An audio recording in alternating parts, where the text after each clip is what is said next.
Be serious, Alia. You're embarrassing yourself. Her mother's voice cut like a sharpened knife, clean, cold, and cruelly precise. Alia stood in the middle of the dining room, still clutching her laptop, screen open to the pitch deck she had worked on all night. Slides full of color, innovation, and ideas, all dismissed in a heartbeat. I am serious, she said softly. It's a real app. I've already written half the code. I just need help funding the prototype. Her father didn't even look up from his newspaper. Her brother, Belil, chuckled. An app? You think you're going to be the next Steve Jobs? Now, what is this, some feminist Silicon Valley fantasy? Bilal, she started. Her mother, Samira, raised her hand. Enough. You've always been like this, Alia. You start something, obsess over it, then it all crashes. Remember when you wanted to be an artist? Then a writer. Then an architect. You live in dreams, not reality. I live in hope, Alia whispered. Samira slammed her teacup down. Hope doesn't pay bills. Marriage does. Security does. Bilal's already received a proposal from the Sophie family for their daughter. She's educated, polite, stable. You, on the other hand, you're nearly 20 and still acting like a child. Alia's face flushed. I'm not asking you for money. I just need time. And a place to work. Samira leaned back, arms folded. You already live here for free. We feed you, clothe you. You gave Bilal an entire down payment for his startup. Alia snapped before she could stop herself. He never even opened it. He bought a bike and a gaming console with the money. The silence was instant, thick, dangerous. Her father finally folded the newspaper. Bilal is a man. He has responsibilities you will never understand. I understand what rejection feels like. I understand what it's like to try. Samira's voice dropped lower. Enough of your melodrama. Alia looked around the room. The house that had raised her, but never once sheltered her. The walls were the same yellow paint from her childhood. The chipped wood floors. The framed family portraits where she always stood off to the side. Never centered. Never seen. She swallowed. I'm leaving. The words felt final even as they landed in the air. Her brother snorted. You with what money? What job? Who's going to take care of you out there? Genius. She smiled. Me. Samira narrowed her eyes. Don't come crawling back, Alia. We won't open that door again. I'm not planning to, Alia said quietly. One day, you'll knock on my door. And she meant it. That night, she packed everything she owned. 2 bags, a laptop, and a notebook filled with sketches and code. She left behind her childhood trophies, her clothes, the framed photo of her and Nani at the garden gate. Only one thing she took from the bookshelf, a small paper card with Nani's handwriting. Keep building, no matter what they say. She slipped it into her wallet. Iman was already waiting outside in her beat-up Toyota. Headlights off, engine quiet. Alia opened the back door and slid in without a word. You sure? Iman asked gently. No, but I'm sure I can't stay. They drove off into the dark, past the rusting gate. Past the street she once dreamed of escaping. Her phone vibrated with a text. Samira Noor. You chose shame. Don't say we didn't warn you. She deleted it without responding. She looked out the window and whispered, I chose myself. And somewhere, far beyond her fear, something new bloomed. Not revenge. Not anger. Resolve the first night away. Didn't feel like freedom. It felt like freefall. Alia sat curled up on Iman's old couch, the cushions uneven, the springs poking into her back, while the sound of the city seeped through the cracked window. She had no bedroom, no wardrobe, and no plan beyond surviving the next 24 hours. Iman placed a chipped mug of instant coffee in her hands. Welcome to poverty, she joked lightly. Alia let out a weak laugh. Smells like burnt water. I like to call it character brew. Builds resilience. They both laughed. This time, more genuinely. Iman, a graphic designer freelancing out of her shoebox apartment, had always believed in Alia even when Alia didn't believe in herself. They had met at a youth coding workshop years ago, 2 brown girls hiding ambition behind sarcasm. Iman never forgot Alia's pitch that day, a social app for women to share business ideas safely and anonymously. No one had taken it seriously, except her now. Years later, Alia was here with a bag, a laptop, and shattered dignity. Stay as long as you need, Iman said. But I'll be honest, I've got nothing but cheap noodles and Wi-Fi held together by hope. I don't need luxury, Alia whispered. I just need space to breathe. And she got it. For the next 3 weeks, Alia applied to every job listing she could find. receptionist, assistant, social media intern, junior coder, even copywriter. She tweaked her resume daily. She drank whatever coffee Iman made, and she cried when she thought Iman had fallen asleep. But every time she wanted to quit, she opened her wallet and reread Nani's card. Keep building, no matter what they say. Then came the message, an email. Subject line: RE interview request, Novalink Labs, a startup she had applied to, on a whim run by a man named Mr. Devraj Saxena, based in a co-working space 2 train stops away. The interview was at 8 a.m. the next day. She wore her only pressed shirt and pants. No makeup, no fancy bag. Just herself, her ideas, and a battered laptop covered in peeling stickers that said, "Code like a girl and built, not bought." The office was tiny, just 3 desks, a fan that barely worked, and the smell of soldering, wires in the air. Mr. Devraj was in his late 40s, balding slightly, with glasses that slipped down his nose every few minutes. He asked no small talk. Instead, he said, "Show me what you've built." So she showed him. Her prototype, her interface drafts, her logic trees, her system for structuring conversations in forums to keep vulnerable users safe. She spoke not with arrogance, but clarity, the kind forged in pain. When she finished, he leaned back and said, "I can't pay you much, and I can't promise stability, but I can promise you'll be seen." Alia blinked. He added, "We need your mind." And she nodded. She didn't ask about salary. She didn't even think about home. She just said, "When do I start?" The next few months were a blur of chaos. Novalink was struggling, no funding, almost no users, server outages every week. But the culture was raw and honest. No one cared where you came from, only what you could do, and Alia could do a lot. She learned UI, back-end logic, product development, and even marketing strategy. She worked 12-hour days, often sleeping on beanbags and waking up to the sound of Mr. Devraj cursing. JavaScript bugs. Her pay was meager, but every rupee she made, she saved. She ate noodles and oats, bought no clothes, walked to work to save bus fare, and every night, she wrote more code for her own dream, the app she had once pitched to her family. She called it Safe. It wasn't just an app. It was her way of building a world that would never laugh at girls like her again. But not everything was upward. Some nights, she'd get a notification from her brothers, social media, expensive dinners, new watches, rented cars for show. One photo hit her hard. Samira, Noor smiling proudly beside Bilal, captioned, "Our pride." Real success doesn't need hashtags, just discipline. Alia didn't cry. She just closed the app, opened her laptop, and typed until dawn, because no matter how many people erased her, she had already decided they would one day know her name. By year 2, Alia had become the heartbeat of Novalink Labs. Not officially, of course. On paper, she was still junior developer, level 1, but in reality, nothing moved without her. She designed the interface.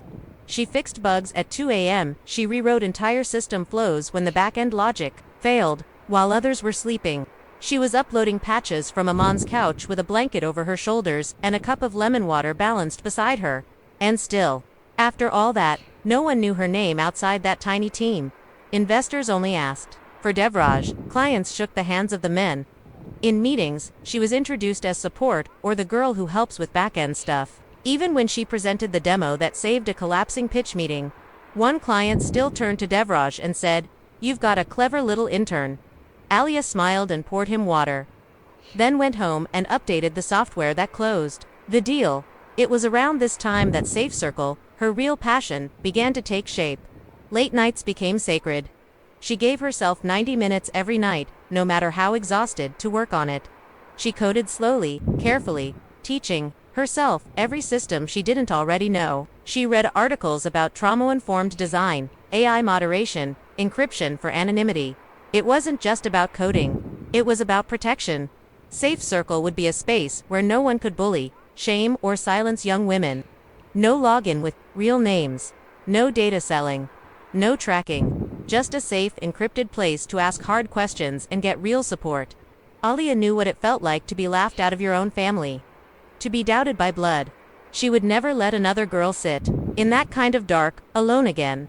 One night, around 3 a.m., Devraj walked into the office and found her still typing. "Go home, Alia," he said, rubbing his eyes. "I'm just fixing the mobile layout. We're launching in a week." No one will notice a few misaligned buttons. I'll know, she replied. He looked at her, really looked, then pulled a chair beside her. You remind me of my wife, he said softly. She was like you. Brilliant, underestimated. Built things no one gave her credit for. Until she built one thing they couldn't ignore. Alia paused. What was it? Me.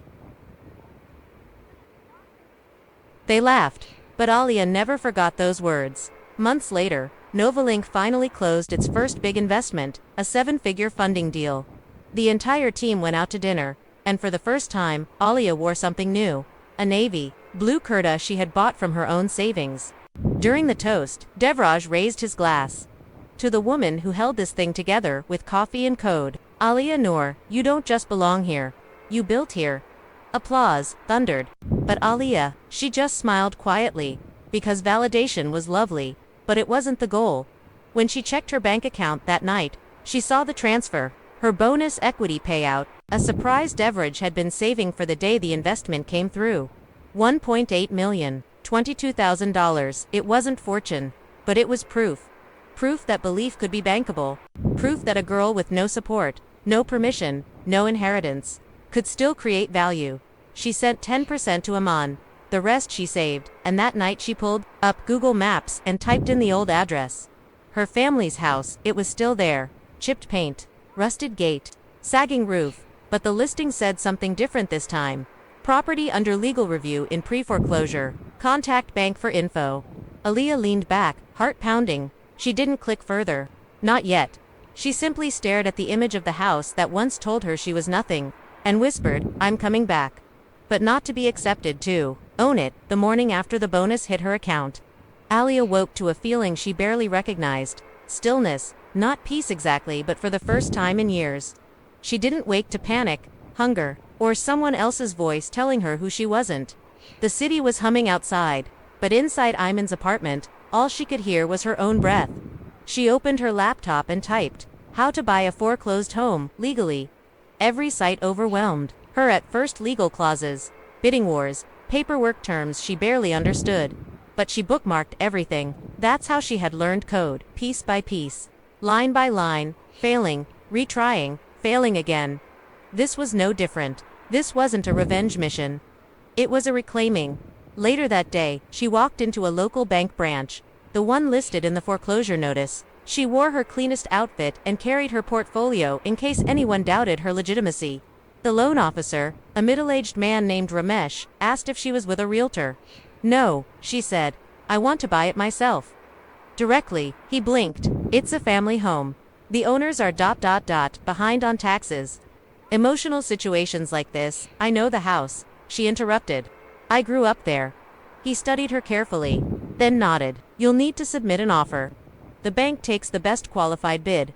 I'll pay 20% above asking. In cash, double quotes silence. Then he said, I think we can move this along quickly. That night, Alia walked back to the gate of her childhood home. She didn't go inside, she didn't need to. The same crooked mailbox. The balcony where she used to sketch. The worn-out steps her mother once stood on as she told her she was nothing but a burden. Now those steps belonged to her. She took a slow breath and turned away. By week's end, her offer was accepted. The house was hers, no arguments, no counteroffers, no resistance. When the bank officer handed her the keys, he smiled and said, most buyers flip places like this. Tear them down. You look like someone who might do something different. She looked down at the brass key, the same kind her mother once used to lock her out. Then she smiled. I might. Iman screamed when she found out. You bought it, the whole house. Alia nodded calmly. It's mine now. Every wall, every window, every memory. Okay, but what now? Are you gonna move in? Alia shook her head. Not yet. First, I'm walking through it. The day she entered the house again was gray and humid. The interior smelled of dust, old wood, and something stale like forgotten dreams. Wallpaper peeled. Light switches dangled. Cracks lined the corners of her old room, but she didn't flinch. She walked from room to room, letting the memories pass through her. The corner where her father yelled about her wasting time. The wall where she hung her sketches until her mother tore them down the floor. She knelt on, bag in hand. The day she left every place of pain was now a place of proof. She ran her fingers along the banister and whispered, "This isn't where I was broken. This is where I was made." Later that evening, she stood in what was once the dining room, the very spot she had stood when her family laughed at her app idea. Now, her own startup was being beta tested. Safe Circle had nearly 600 users, Novolink was preparing for another funding round, and DevRaj had promised her full creative control. She pulled out her phone, took a photo of the empty room, and posted it to her private story. "This is where they said I'd fail. This is where I begin again." But the final turning point wasn't buying the house. It came a week later, when she walked past the small rental apartment where her parents now lived. She didn't knock. She didn't even slow down. She simply smiled at the echo of their words in her memory. "You'll never make it without us." She had, not in spite of their doubt, but because she had learned to stop depending on their belief. She only needed her own. The house was hers, signed, sealed, and fully transferred. But ownership on paper couldn't compare to what came next. It began with whispers. Her brother Bilal posted an Instagram story, showing his bare living room. "Temporary spot till we get back on our feet," he captioned, with a sad face emoji and filtered lighting to soften the truth. Alia saw it late at night and didn't react. Not with a smirk, not with bitterness. She just saved the photo too. Days later, she passed by her old neighborhood again and noticed her mother standing outside the rental unit. The same Samira Noor who once told her, "Don't come back begging." She wasn't begging now. Samira was arguing with a delivery guy over a delayed grocery order, her voice loud, shrill, flustered, the kind of scene she used to call low class. Alia watched from across the street. She had on sunglasses and a mask, blending in easily. In her hands, she held a rolled-up blueprint for renovation of the home they lost, the home she now owned. That weekend, Alia invited only one person to tour the house with her, Iman. "You sure you're ready for this?" Iman asked, standing at the gate, brushing off old rust from the iron latch. "I was born ready," Alia replied. They just didn't believe it. They walked through the place slowly. The air was thick with dust and silence. In the old kitchen, Alia opened cabinets her mother once hoarded spices in her father's former study. She stared at the empty shelves that used to be filled with books she was never allowed to touch. Upstairs, she found her childhood bedroom, still small, still sunlit. The paint was chipped, but the window view hadn't changed that narrow slice of sky between two houses. She ran her fingers along the wall and whispered, "Look, Iman. This is where they told me my dreams didn't matter." Iman took her hand. "And now it belongs to you." They stood there a moment, letting the past float like dust in the air, then drift away. Later that week, the truth came out. Bilal was scrolling through his feed when he paused. He zoomed in on a real estate blog post titled, "Tech Entrepreneur Buys Childhood Home in Bold Full Cash Purchase." The photo, Alia standing in front of the gate, blueprint in hand, the quote, "This house raised me, now I'm raising it." Bilal nearly dropped his phone. Samira stormed into the room moments later, waving a printed copy of the article like it was an insult. "You knew about this. You knew your sister bought our house. She's doing this to humiliate us," Bilal hissed. "She waited until we were down." Samira sank into the couch. Her pride was bruised deeper than any bank account. But they knew one thing now. They didn't just lose a house. They lost the narrative. The next morning, Alia heard a knock on the gate. She looked through the camera feed. Her mother. She wore her best scarf, pearls at her neck like old armor, hands tight around a worn-out handbag. Her posture was stiff, less pride, more pretense. Alia didn't open the gate immediately. She walked slowly, deliberately. She wanted every step to feel earned. When she finally opened the gate, their eyes met for the first time in nearly 4 years. Samira's mouth trembled. Alia spoke first. "Welcome to my home." Samira blinked. "Why? Why would you buy this place?" Alia tilted her head. "Because it belongs to me now. Because it never truly belonged to you." Her mother straightened. "You did this to shame us." "I did this," Alia said softly, "because I promised myself I'd never need your approval again." Silence hung thick in the humid air. Samira's eyes watered, not from sentiment, but exhaustion. Years of status built on control, now slipping away like sand. She reached for something, maybe guilt, maybe sympathy, and said, "We're struggling. Your father's pension is gone. Bilal, he's trying." "I tried too," Alia replied. "And you laughed." Samira opened her mouth, then closed it. Alia didn't wait for more. She stepped back inside and closed the gate gently. No slam, no drama, just a boundary, and this time, she was the one on the inside. Word spread like wildfire. Within days, the story of the girl who bought her family's house after they cast her out made it to social media, business forums, and a local Women in Tech newsletter, though Aaliyah never spoke publicly about her past. The subtext was enough. People read between the lines. But the family wasn't just embarrassed, they were furious. BILAL, called first. From a number she didn't recognize. "You think this is funny?" he snapped the moment she picked up. "Playing this whole ST act online. You humiliated us."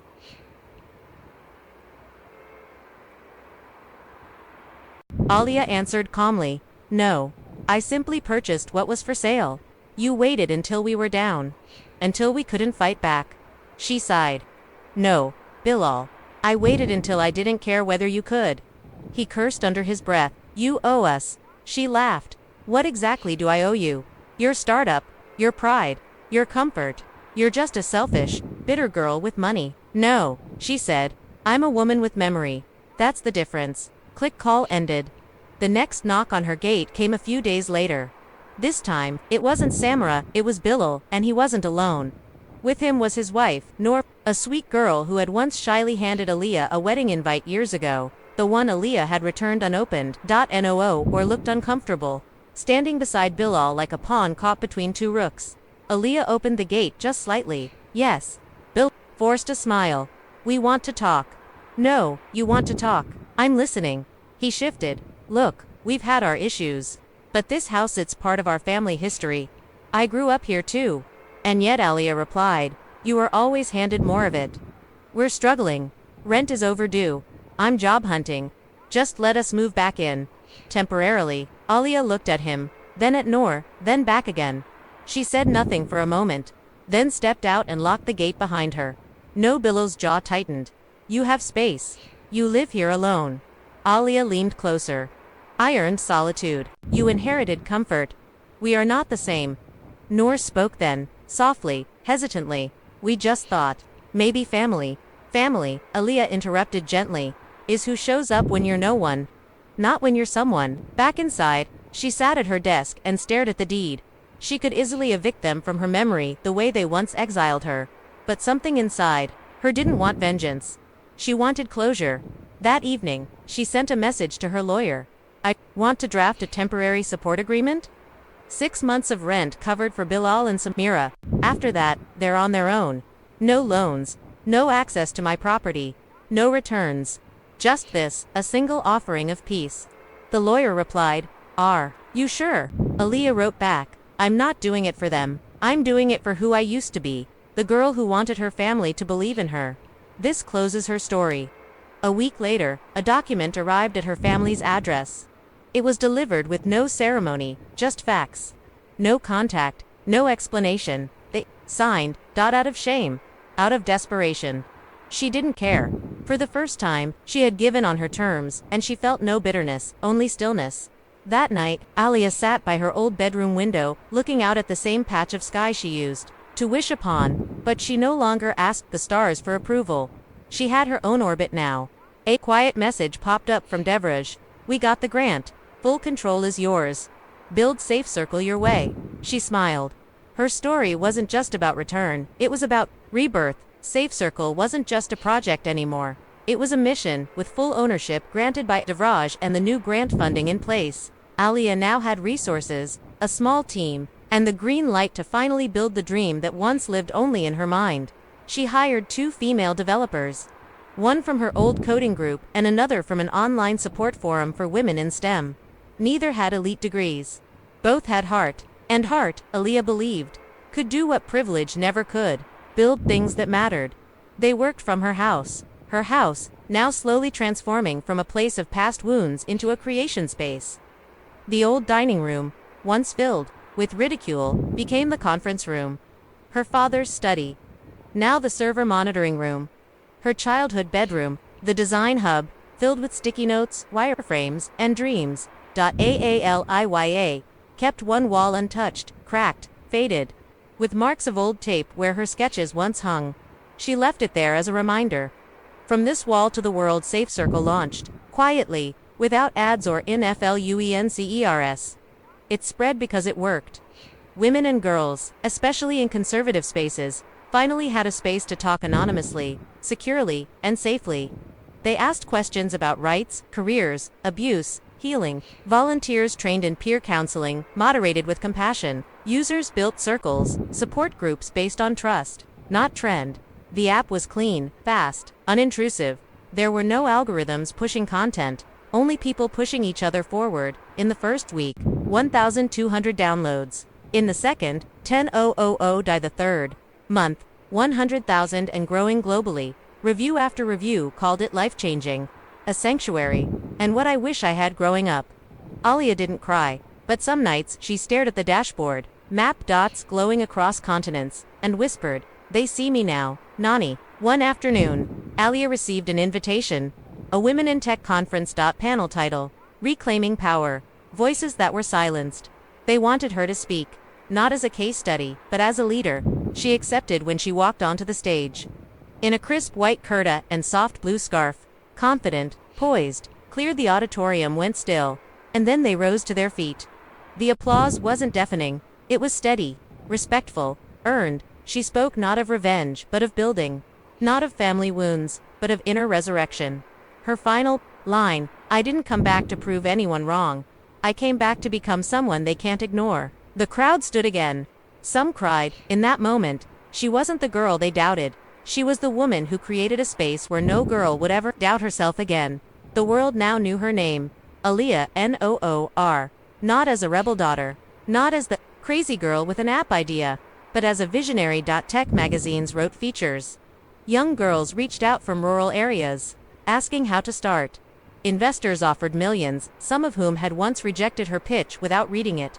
But Alia didn't chase investors anymore. She chased impact. Safe Circle was thriving. Her new office team operated with integrity and warmth. The community moderators had become like family, fierce, protective, grounded. Some were survivors. Others were advocates. All were builders of better worlds. Alia spent her days in flow, half in code, half in mentoring. And yet, one day, something unexpected arrived. A letter, hand-delivered. No sender's name, just a folded envelope with her full name on it, handwritten in the neat, slanted cursive she'd never forget. Her mother's. Alia stared at it for minutes before opening it. "Alia, you don't have to read this. But I hope you do. I was wrong. We were wrong. When you were born, I prayed you'd be obedient, safe, and quiet. I didn't understand that strength sometimes looks like defiance. I didn't know how to raise a daughter like you. Someone born to lead. I feared the world would hurt you if you stepped too far. So I tried to keep you small. I see now I only delayed your rise. We've been watching you, not just me. Your father too. We see your name in the paper, your app, your conference. Your work is not just impressive, it's necessary. I don't expect forgiveness, but I offer this. I'm proud of you. Love, M." Alia read the letter 3 times. She didn't cry. She just folded it carefully and placed it in the same wallet that still carried Nani's handwritten note. Keep building, no matter what they say. Later that evening, Alia walked into her old backyard, now her sanctuary, and sat beneath the tree Nani once planted. Aman joined her, holding 2 cups of tea. They finally said it. Aman asked. Alia nodded. "In writing." "What, now?" Alia smiled gently. "Now, nothing. No grand reunion. No dramatic forgiveness. No, I forgave them the day I outgrew their opinion." That weekend, Alia hosted an open house. Not for investors, not for press. For young girls. She invited students from local schools, ones who reminded her of herself. Curious, dismissed, underestimated. They wandered her home-turned office, eyes wide, asking questions, touching tech they'd only seen in books. She led them through the dining room. "This is where I was once told my ideas were ridiculous," she said with a laugh. Then she pointed to the wall, now covered in hand-drawn sketches and user feedback charts. "This is where we build futures now." One girl raised her hand. "Did anyone ever believe in you back then?" Alia smiled. "No, that's why I learned to believe in myself first." That night, alone in the quiet, she stood at the front gate, the same one her family had once, closed behind her. She took a deep breath, then whispered, "You called me crazy for believing in myself. Now I call it the best decision I ever made." And with that, she turned, stepped inside, and closed the gate with peace. This time, The door was hers, and it was open to the world. The spotlight didn't change Aaliyah, it sharpened her. After her conference appearance went viral, interviews came pouring in. Big tech, nonprofits, government, committees. Everyone wanted a piece of the quiet woman who rewrote her destiny. But Aaliyah wasn't interested in becoming a celebrity. She wanted to create a path, not just a platform. One afternoon, sitting under the neem tree in her backyard, she opened her journal and wrote one line at the top of a page. What would have saved me sooner? She stared at it, thought, then wrote the answer underneath. Someone who believed in girls before the world did. That night, she began sketching the foundation. The Safe Roots initiative was born 2 months later. A fully funded mentorship and tech literacy program for girls between 13 and 19, especially those from underrepresented, rural, or restricted backgrounds. Each girl got a refurbished laptop, weekly mentorship sessions, trauma-informed coaching, and a curriculum built around tech, entrepreneurship, and self-worth. No fancy titles, no grades, just a message. Your life matters, and your ideas deserve space. The program's launch happened quietly. 15 girls attended the first workshop, wide-eyed, cautious, eager. They gathered in the same living room where Aaliyah had once been told, "Your dreams are unrealistic." Now, every inch of that room was filled with belief. One girl, Mahak, stood out from the start. She was shy, barely spoke, but she drew futuristic buildings and AI concepts on scrap paper. On the third day of class, she handed Aaliyah a folded sheet. It was a sketch of a campus labeled Safe Roots Academy. Aaliyah asked, "Is this your dream?" Mahak nodded. "No one ever asked me that before." Aaliyah bent down and whispered, "It's real now." The success of the program brought in unexpected offers. A former critic AVC who had once rejected Aaliyah's early pitch with the words, "Doesn't feel scalable," sent her an email. "We've been watching your growth. Let's talk." She didn't reply. Instead, she forwarded the message to her team with a note, "Only work with those who saw our value before the numbers did." She wasn't here to impress old gatekeepers. She was building new gates and handing keys to the next generation. One weekend, she was invited to a girls' boarding school near a small village. They didn't have tablets or Wi-Fi, but they had curiosity. After her talk, one student asked, "Miss Aaliyah, did you always know you'd succeed?" Aaliyah smiled. "No. I just knew I couldn't afford to fail." The girl blinked. "Why not?" "Because I was the only one rooting for me." The girl whispered, "Not anymore." On her way home, Aaliyah passed her old neighborhood. For a moment, she considered stopping, seeing them again. But what was left to prove? She had built more than success. She had built a legacy, one that wouldn't end with her. Not revenge, not rage, just replanting hope. Where they once buried her, the house had changed, not just in ownership, but in spirit. What once echoed with judgment and silence now pulsed with the soft rhythm of progress. The tap of laptop keys, the laughter of young women, the hum of purpose. It no longer smelled like memories. It smelled like fresh paint, books, and brewed chai. Aaliyah walked through the halls, slowly one morning, barefoot, tea in hand. Each room had a new identity. The dining room was a co-learning center. The sitting room was the Safe Roots Idea Lab, where girls sketched, coded, and pitched mini-projects. Her childhood bedroom was now a quiet zone, filled with plants and poetry. A soft couch, books lining the walls. But one thing hadn't changed. The wall with all the cracks, the one that once held her torn sketches, was still untouched. It was her reminder. Her beginning. End now. She had written above it in her own hand, "What they tried to break, I built upon." On the anniversary of Safe Circle's public launch, she hosted an open event at the house. There were no speeches, no press, no sponsors, just a banner out front. The house that believes in girls. The gate remained open all day. Girls from all over the city, and even some from nearby villages, streamed in. They explored, asked questions, sat on the steps like old friends. Many had stories like Aaliyah's. A few even brought their mothers. Aaliyah stood by the main staircase and watched it all. She didn't need applause, she didn't need validation, just this. The feeling of a place once weaponized against her, now becoming a shelter for others. That evening, as the last guests left, one person remained. Her mother Samira stood silently in the foyer, aged more in spirit than body. She wore a simple shawl and had no earrings, a rare sight. She looked around slowly. "I almost didn't come," she said. Aaliya simply nodded. "But you did." They stood in silence. Then Samira asked, "Do you still remember everything we said to you?" "I remember," Aaliyah replied gently. "But it doesn't define me anymore." Samira exhaled the kind of breath people hold when they've been carrying decades. "I wish I had known how strong you were." "I always knew," Alia said. "You were just afraid of it." More silence. Then her mother asked, voice trembling, "Do you hate us?" Aaliyah thought for a long time, then answered, "No. But I'm no longer waiting for your love to shape me. I shaped myself." Samira nodded slowly. "This house, it's yours now. In every way." "No," Alia corrected softly. "It's ours. All of us. Every girl who's ever been told she's too much, too loud, too soft, too small. This house is hers too." Tears welled in Samira's eyes. "Then maybe you did save something. Even after all we broke." "I didn't save it," Alia whispered. "I rebuilt it." As night fell, the house glowed, not with chandeliers but warm study lamps, handwritten posters, glowing screens, and dreams in progress. Alia stood by the front gate once more. The same gate where her journey began. The same gate where she had once been shut out, now wide open, always open. She looked up at the stars and remembered the girl who once wished for escape. And she smiled, because that girl hadn't escaped. She had transformed. She had returned. She had won quietly, boldly, permanently. Final line. "I didn't take revenge. I reclaimed the ruins and turned them into a future no one could take away."